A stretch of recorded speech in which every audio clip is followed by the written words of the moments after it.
ज्ञान से सफलता की ओर। ऑनलाइन विद्या केंद्र।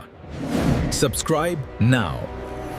हेलो। आज के इस मजेदार एक्सप्लेनर में हम एक बहुत ही चंचल और नटखट साथी के साथ सफर पर निकलने वाले हैं और वो साथी हैं हमारी अपनी हवा। आज हम हवा के साथ एक बहुत ही सुंदर सी हिंदी कविता पढ़ेंगे और साथ ही कुछ मजेदार गेम्स भी खेलेंगे। तो चलिए बिना किसी देरी के इस रोमांचक सफर की शुरुआत करते हैं। आज का एजेंडा बड़ा ही सिंपल है।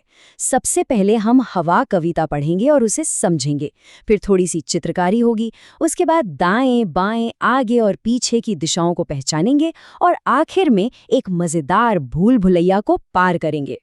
पहला पड़ाव, चलिए हवा की लय को समझते हैं और पढ़ते हैं कविता हवा। कविता की शुरुआत कुछ ऐसे होती है। ऊपर नीचे दाएं बाएं हवा चली साएं साएं। जरा कल्पना कीजिए, एक सुंदर सा पार्क है और हवा हर तरफ बह रही है, कभी ऊपर कभी नीचे, कभी दाएं तो कभी बाएं, और उसकी आवाज साएं साएं। बिल्कुल वैसा ही लगता है ना, जैसे कोई तेज हवा हमारे पास से गुजर रही हो। कहानी आगे बढ़ती है। मुन्नी को छेड़कर चढ़ गई पेड़ पर। देखिए हवा कितनी शरारती है। वो खेल खेल में मुन्नी को छेड़ती है और फिर फुर से ऊंचे पेड़ों और लताओं पर चढ़ जाती है। हवा के तेज झोंकों से पत्ते कैसे झूम रहे हैं, ये वाकई देखने लायक है। अब यहाँ हवा एक मजेदार चुनौती दे रही है। वो कहती है, हाथ नहीं आऊंगी, दूर मैं उड़ जाऊंगी। हवा मानो चिढ़ाते हुए कह रही है कि कोई भी उसे मुट्ठी में पकड़ नहीं सकता, वो एकदम आजाद है। वैसे क्या कभी किसी ने सच में हवा को पकड़ने की कोशिश की है? ये तो बिल्कुल नामुमकिन है ना? लेकिन मुन्नी का रिएक्शन देखिए। वो परेशान नहीं होती, बल्कि मुस्कुराती है। पंक्तियां हैं, मुन्नी बोली हंसकर, हवा रानी बस कर। यहाँ मुन्नी बड़े ही प्यार से हवा को हवा रानी बुला रही है और हंसते हुए कह रही है कि बस अब बहुत शरारत हो गई, अब थोड़ा रुक जाओ। अब मुन्नी का दिमाग देखिए। कविता के अंत में वो कहती है, पकड़ तुझे मैं लाऊंगी, फुग्गे में ले जाऊंगी। जो हवा कह रही थी कि वो हाथों में नहीं आएगी, मुन्नी ने उसे पकड़ने का एक बहुत ही स्मार्ट तरीका ढूंढ लिया। वो हवा को अपने रंग बिरंगे गुब्बारों यानी फुग्गों में भर कर रख लेगी। कमाल का आइडिया है ना? दूसरा पड़ाव, चित्रकारी। चलिए मुन्नी के गुब्बारों के साथ कुछ क्रिएटिव करते हैं। सोचिए, अगर मुन्नी हवा से भरे हुए रंग बिरंगे गुब्बारे हमें दे दे तो हम उनका क्या करेंगे? अपनी इमेजिनेशन को खुला छोड़िए, एक बढ़िया सा चित्र बनाइए और एक छोटी सी कहानी लिखिए, बिल्कुल इस तस्वीर में खुशी से पेंटिंग कर रही बच्ची की तरह। कहानी लिखने में मदद के लिए यहाँ कुछ बड़े काम के हिंदी शब्द हैं।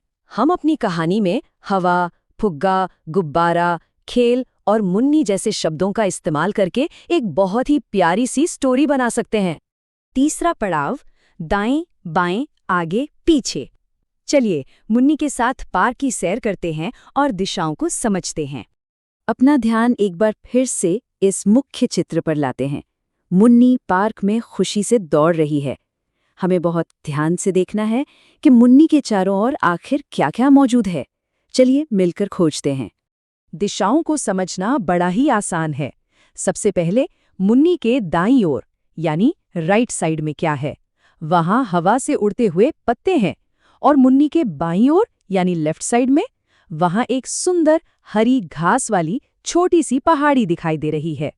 आइए अब आगे और पीछे की बात करते हैं। मुन्नी के आगे क्या है? वहां वो साफ रास्ता है जिस पर वो दौड़ रही है।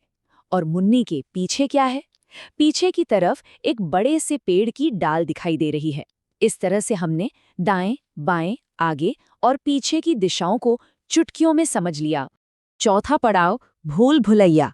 आइए इस भूल भुलैया से बाहर निकलने का रास्ता ढूंढते हैं।